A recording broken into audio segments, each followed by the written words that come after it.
Ciao Franco. Simon, sono a casa.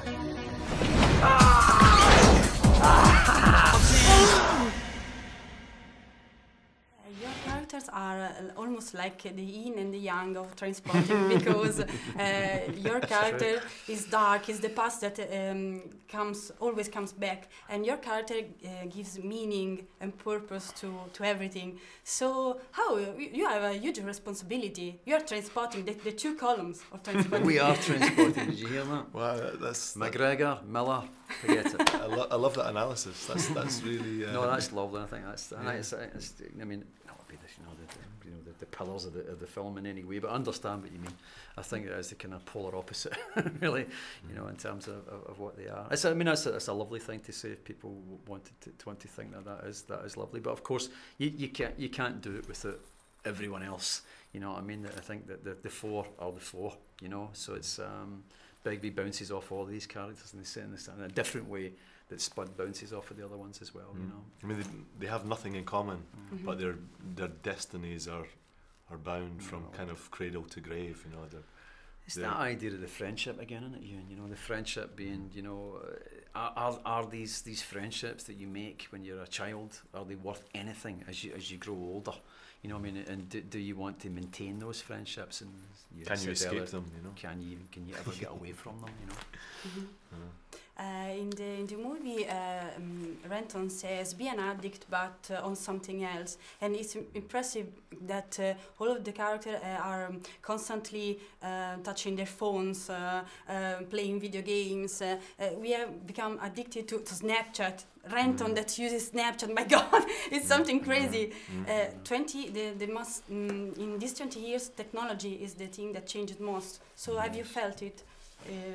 I think that's interesting because that's not really contained within Porno, the second book, and that was kind of another one of the reasons why it would have been impossible really to make completely that book, because technology has changed so much in those 20 years since the first one was made that it would be kind of it would be silly to try and do that.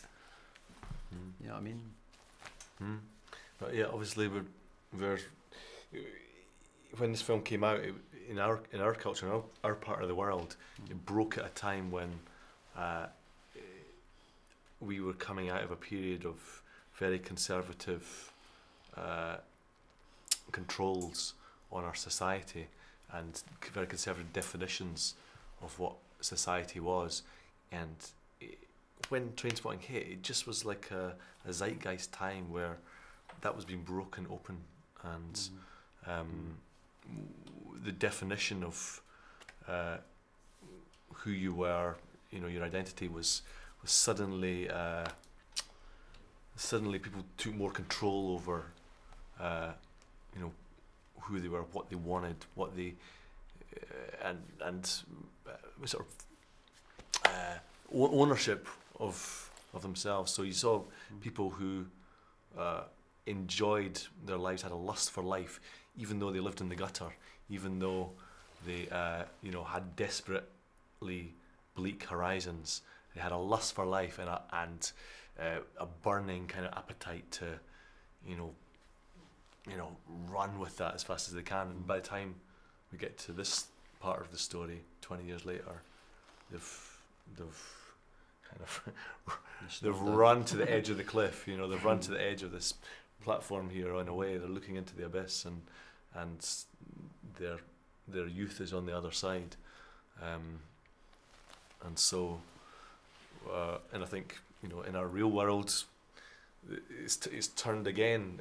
We're turning into a conservative age again. Which is part of the cycle of life, I guess. It always has been so. It's sure, things are changing. I think that the world is certainly changing. It's kind of the kind of rise of the right wing throughout the world. Is a kind of danger to us all, and maybe that kind of reflects it slightly. I don't think that we set out to make this film to make any kind of political kind of statements. Neither did the first one, but I think it's maybe there for people to read. Thank you. Thank you. You're amazing.